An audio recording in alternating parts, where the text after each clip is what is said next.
All right, hey everybody. Good afternoon, good morning, good evening, whatever time you're watching. I'm just glad you're here. This is going to be my third and final Intro to Aerospace video project for MTSU. The character I picked this time around was Benjamin Oliver Davis Jr. He was he was an aviation general during World War II and continued in the military onwards all the way till 1917. I mean, sorry, 1970. He was the first black Air Force general, as well as the second black military general after his father, Benjamin Oliver Davis Sr. He's an excellent dude. He did a lot for World War II and the Tuskegee Airmen. He was the commander of that group. So he was born in 1921 in Washington, D.C., graduated from Central High School in Cleveland, Ohio, and chose to pursue a higher education at the University of Chicago. Following his graduation at University of Chicago, he entered the U.S. Military Academy in West Point, New York in 1932. It was here he was the first African American admitted to the U.S. Military Academy, and he graduated a high rank of 35th in his 276 member class of 1936. Now, the West Point Academy in New York was said to be one of the most democratic institutions in the world. Unfortunately, during the time where segregation was just so strong and so heavy and was considered the norm, it simply wasn't that way.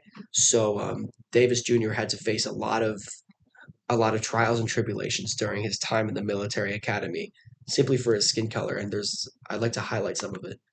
Um, he wasn't treated very well by his fellow cadets. He got a lot of the silent treatment, which is basically just being cold shouldered, being ignored, not spoken to outside of official reasons from his officer, such as an order or something of that sort.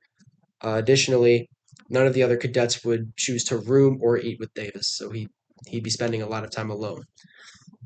It was a really unfortunate hardship that he had to endure throughout his time, but he chose to persevere nonetheless.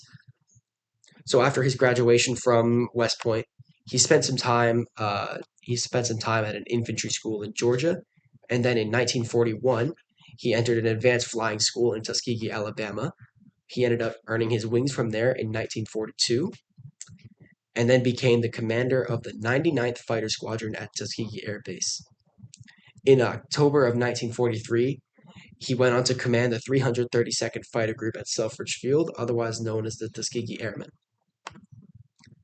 Now, the Tuskegee Airmen, they were a group of the all black group of aviators who fought during World War II, and they truly went above and beyond during the war. They proved a lot of people wrong during this time. They were a big they really stood out for their talent and their accomplishments and their effort during the war. A grand total of 1378 combat missions were carried out by the Tuskegee Airmen during World War II. That includes 179 bomber escort missions. In those 179 missions, only 25 bombers were lost. That is a very good track record. The Tuskegee Airmen destroyed a grand total of 261 enemy aircraft. It was about 150 of those aircraft were airborne in the air, and the remainder were either damaged or destroyed on the ground. The airmen also managed to destroy another one enemy destroyer in the ocean, and across the entire team, they received a grand total of over 850 medals for their efforts. After World War II, Davis Jr. did not slow down. He helped to desegregate the Air Force in 1948 to give white pilots and black pilots an equal say and equal rights. Um, he went on to command a fighter wing in the Korean War, and in 1954 he was promoted to become the first black Air Force general, the second military general after his father. And then in 1959 he became the first African American officer to reach a major general rank.